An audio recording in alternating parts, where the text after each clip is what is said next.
Durante décadas, la imagen pública de la familia real británica se ha construido alrededor de palacios perfectamente identificados: Buckingham, Windsor, Balmoral, Sandringham y las grandes residencias vinculadas a la corona.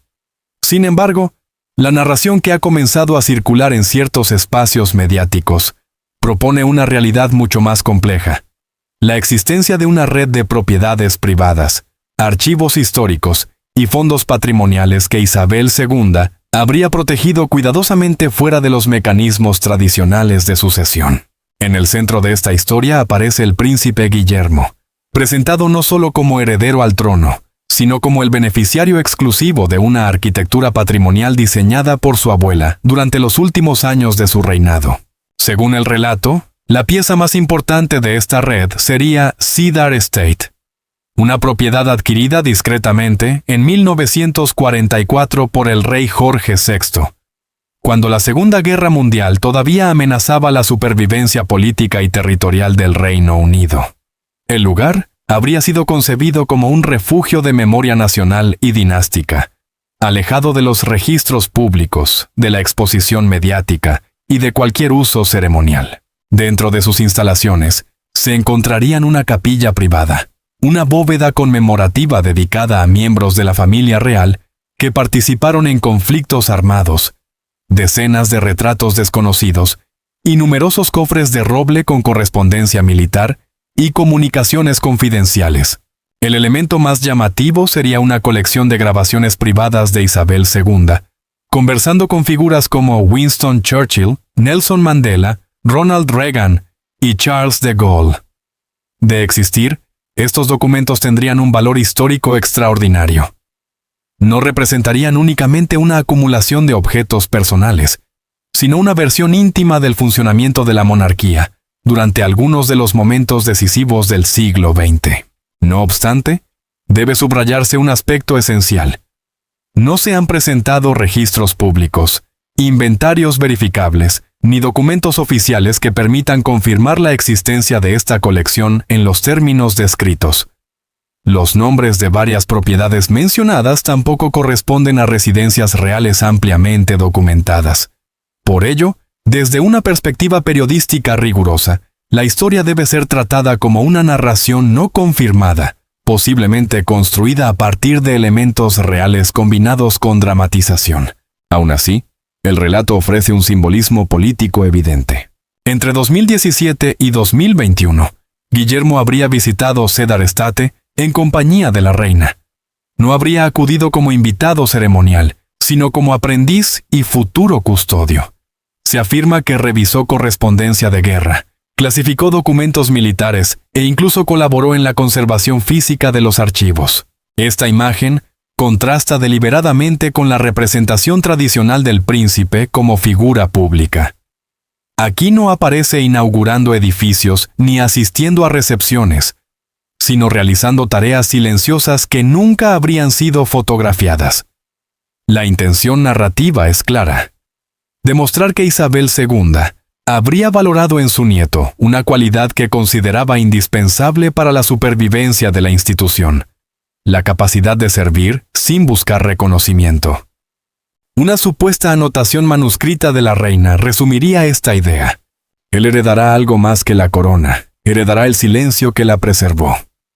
La frase, aunque no está respaldada públicamente por un documento autentificado, funciona como eje moral de toda la historia. El verdadero legado no sería la propiedad material, sino la responsabilidad de proteger la memoria, la continuidad y la discreción de la monarquía. El mecanismo jurídico descrito también desempeña un papel fundamental. Cedar Estate habría quedado fuera tanto del Crown Estate como del Ducado de Cornualles. En su lugar, habría sido incorporada a un fideicomiso privado creado en 2020, cuya activación dependía de dos condiciones: la conclusión del funeral de Estado de Isabel II y el reconocimiento de Guillermo como heredero de la responsabilidad institucional. Una vez cumplidas ambas condiciones, la propiedad habría pasado de manera exclusiva al príncipe de Gales. El lenguaje jurídico del relato busca transmitir una sensación de irreversibilidad. Isabel II no habría dejado una simple recomendación familiar, sino una estructura legal cerrada, preparada para bloquear posibles disputas futuras.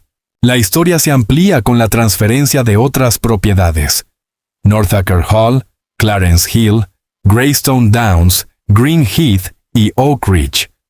Cada una cumpliría una función concreta dentro de una red de protección dinástica. Northanger Hall representaría el valor histórico y económico. Clarence Hill sería el refugio privado de Guillermo y Catalina. Greystone Downs simbolizaría la preservación ética de la tradición. Green Heath estaría destinada a proyectos medioambientales y programas de rehabilitación infantil. Oak Ridge, finalmente, encarnaría la dimensión más íntima del vínculo entre Guillermo y su abuela. La estrategia atribuida a Isabel II habría consistido en separar estas propiedades de los activos institucionales de la corona, convirtiéndolas en posesiones privadas y transfiriéndolas mediante testamentos, fideicomisos y cláusulas restrictivas. En términos políticos, se trataría de una decisión significativa. Un monarca puede transmitir la corona, pero no siempre controla la orientación moral de quienes la heredarán. La supuesta arquitectura diseñada por Isabel II habría intentado resolver ese problema mediante propiedades que funcionaran como centros de memoria, formación y continuidad. El patrimonio habría sido utilizado como una herramienta para definir el futuro de la institución. Pero toda herencia de esta magnitud genera inevitablemente una pregunta: ¿contra quién necesitaba protegerla? La respuesta que ofrece el relato conduce directamente hacia la reina Camila y su hijo, Tom Parker Bowles. Camila y su hijo aparecen presentados como impulsores de una estrategia comercial que habría intentado incorporar las propiedades secretas a proyectos turísticos, gastronómicos y hoteleros. En esta construcción narrativa, Isabel II representa la conservación, Guillermo, la custodia, y Camila, la explotación económica. Esa oposición es demasiado perfecta para no ser examinada críticamente. Según el relato, Camila habría propuesto desde finales de 2024 la creación de un centro cultural denominado Windsor Cultural Legacy Center. El proyecto incluiría encuentros literarios, retiros gastronómicos, recorridos históricos y programas dedicados a destacar el papel de las mujeres dentro de la familia real. Sobre el papel, la iniciativa no resultaría necesariamente incompatible con la conservación patrimonial. Numerosas propiedades históricas británicas combinan actividades educativas, turismo controlado y programas culturales para financiar su mantenimiento.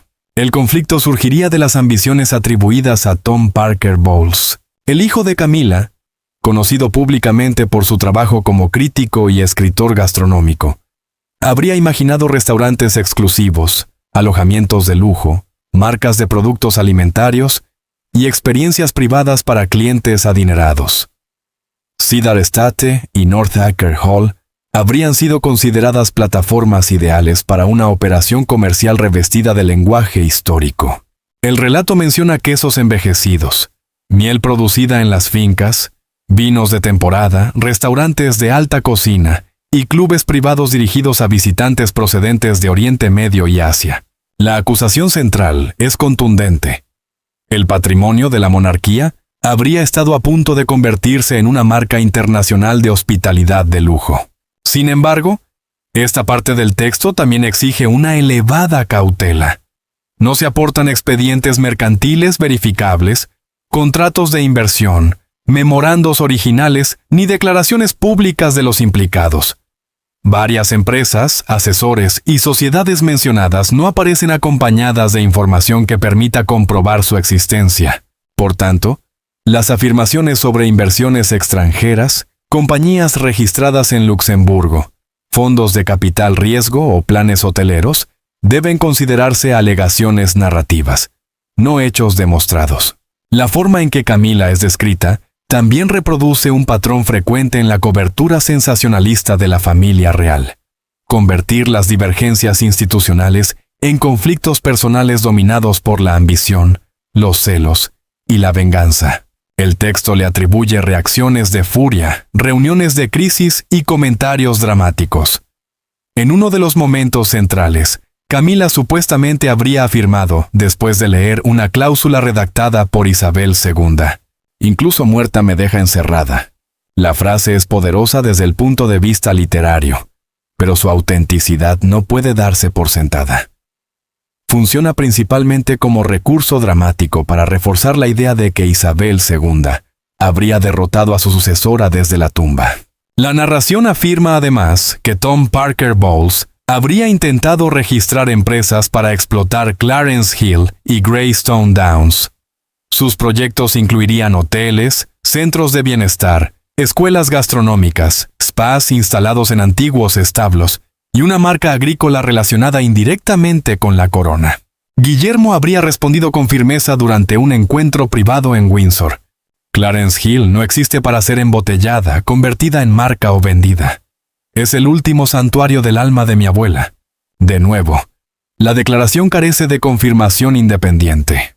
No obstante, concentra el mensaje político del artículo. La herencia real no debe ser tratada como una oportunidad de mercado. La confrontación descrita no sería únicamente económica. Camila habría intentado, según el texto, cuestionar la validez de algunos documentos, explorar fórmulas de administración compartida e incluso poner en duda la lucidez mental de Isabel II durante sus últimos años. Esta sería la acusación más grave. Impugnar la capacidad de una soberana fallecida implicaría no solo disputar un testamento, sino atacar la legitimidad moral de todo su legado. El rey Carlos habría reaccionado con una advertencia privada. Cualquier intento de desacreditar la voluntad de su madre sería considerado una ofensa contra la memoria de la corona. El relato presenta a Carlos III como un personaje dividido. Por un lado, es el esposo de Camila. Por otro, sigue siendo el hijo de Isabel II y el depositario inmediato de su legado. Su aparente pasividad durante las primeras disputas sería sustituida por una defensa firme cuando la validez de las decisiones de la reina quedara amenazada. En este escenario, la princesa Ana desempeñaría un papel decisivo. Ana aparece como investigadora, testigo y ejecutora de las instrucciones maternas. Revisa documentos, descubre anexos, intercepta comunicaciones y alerta a Guillermo sobre posibles maniobras jurídicas. Su presencia aporta al relato una figura de autoridad que difícilmente puede ser acusada de frivolidad. La frase que supuestamente pronuncia resume su posición. No está desafiando a la corona, está desafiando la ética de nuestra madre. La oposición deja de ser una disputa familiar. Se convierte en un conflicto entre dos modelos de monarquía. El primero estaría basado en la tradición, el deber, la conservación y el sacrificio personal. El segundo buscaría adaptar la institución a una economía de marcas, experiencias exclusivas y alianzas privadas. No obstante, el análisis debe evitar una conclusión simplista. La apertura controlada de residencias históricas no representa necesariamente una traición a la tradición. El turismo cultural y las actividades comerciales ya forman parte del funcionamiento de numerosos monumentos británicos. La verdadera cuestión sería quién controla esos proyectos, cómo se distribuyen los beneficios y hasta qué punto el uso comercial puede alterar la naturaleza de un legado histórico. El texto no desarrolla esa discusión con neutralidad. Desde el principio, construye a Camila y a Tom Parker Bowles como antagonistas y atribuye a Guillermo una superioridad moral casi absoluta. Esa falta de equilibrio es una señal característica de las narraciones reales, diseñadas para generar indignación, adhesión emocional y polarización entre audiencias. Aún así, la historia conecta con una preocupación auténtica. La creciente tensión entre el valor simbólico de la monarquía y la necesidad de justificar económicamente su existencia. En una época dominada por la transparencia financiera, la presión fiscal y el cuestionamiento de los privilegios hereditarios, conservar grandes propiedades cerradas al público podría parecer anacrónico.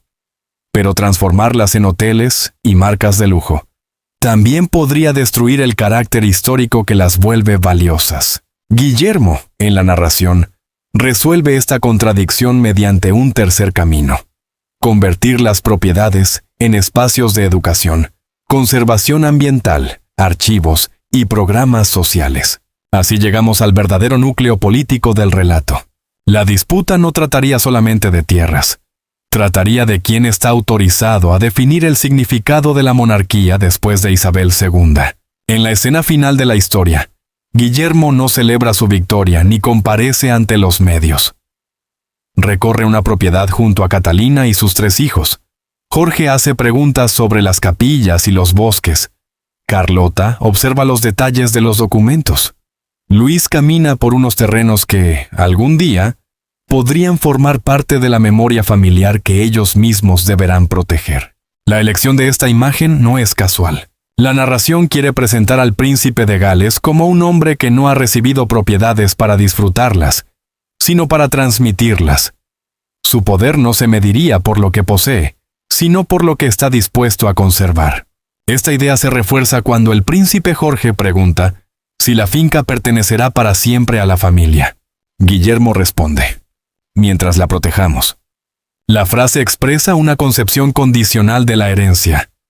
La propiedad no sería un derecho automático, sino una responsabilidad que puede perder legitimidad cuando deja de servir a un propósito superior.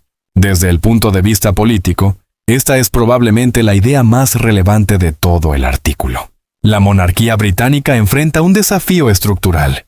Su continuidad ya no depende únicamente de la legalidad constitucional, depende de la confianza pública. Cada residencia, cada título y cada privilegio deben ser defendidos ante una sociedad que exige resultados, transparencia y utilidad.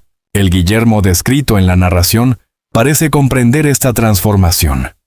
No responde a las provocaciones mediante declaraciones agresivas.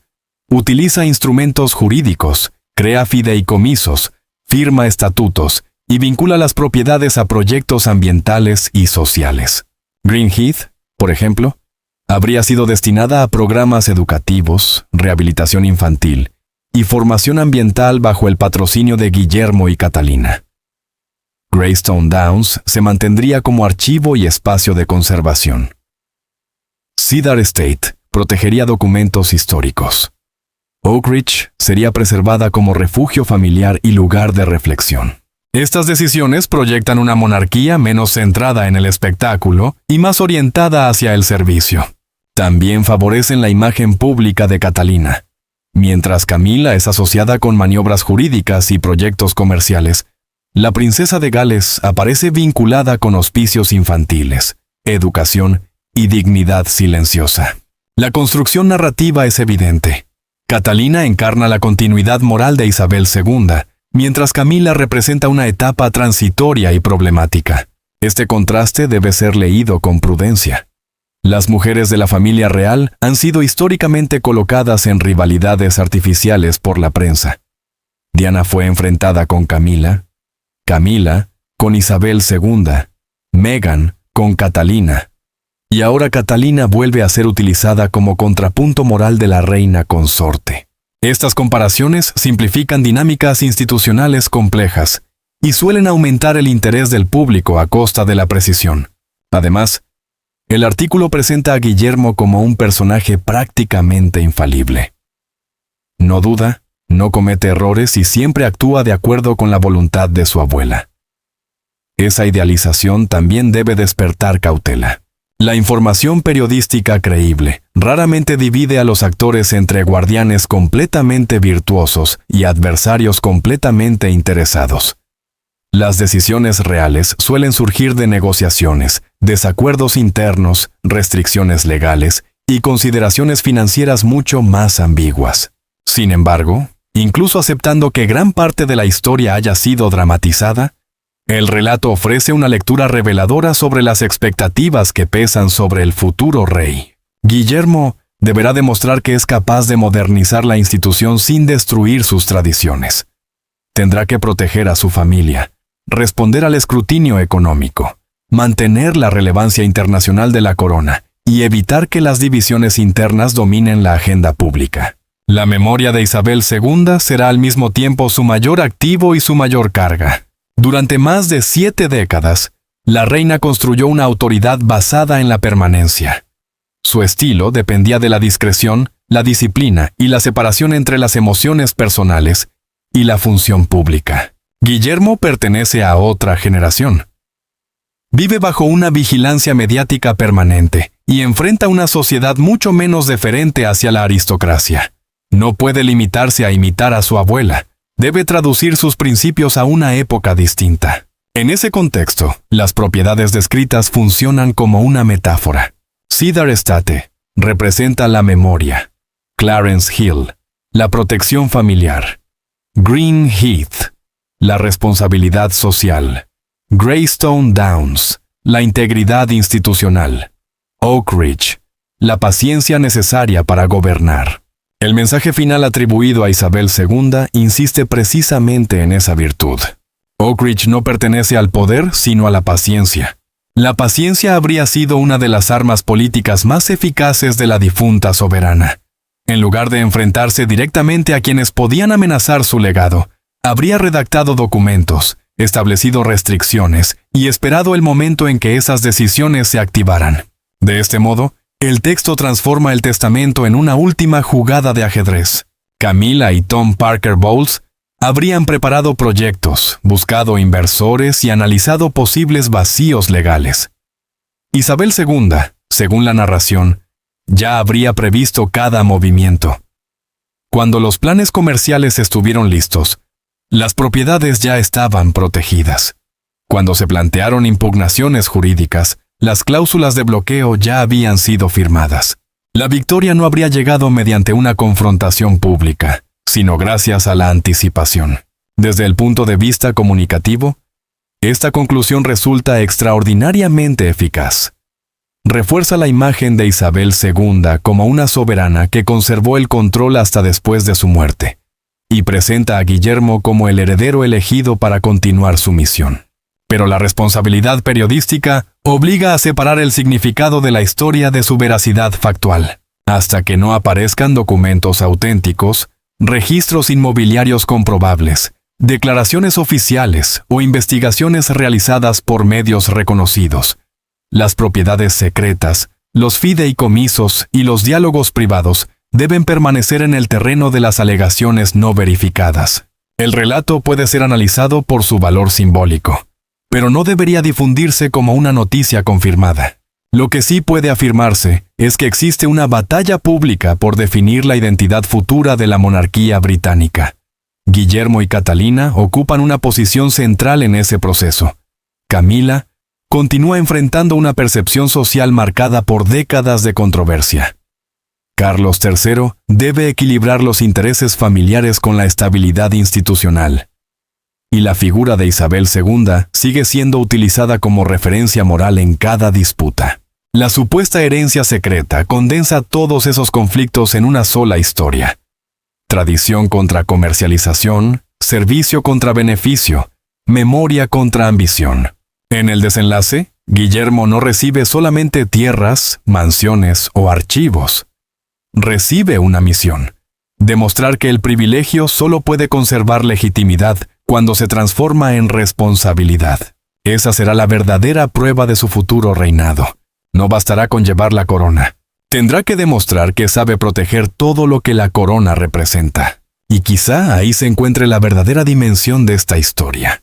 No en el valor económico de las propiedades, ni en las cláusulas secretas, ni siquiera en la supuesta derrota de quienes intentaron convertir el patrimonio real en una oportunidad comercial. Lo esencial está en la pregunta que Isabel II habría dejado suspendida sobre el futuro de la corona. ¿Quién será capaz de protegerla sin utilizarla para engrandecerse a sí mismo? Para Guillermo, el legado recibido no sería un premio, sino una prueba de carácter. Cada finca, cada archivo y cada documento representarían la obligación de preservar una memoria construida durante generaciones. El tiempo dirá si sabrá mantener ese equilibrio entre tradición, modernidad y servicio público. Pero una cosa parece clara: la verdadera herencia de una monarquía no se mide por sus palacios, sino por la confianza que logra conservar. ¿Crees que Isabel II preparó realmente esta última jugada para proteger el futuro de Guillermo? ¿O estamos ante una narración diseñada para alimentar una nueva guerra dentro de la familia real? Déjanos tu opinión en los comentarios.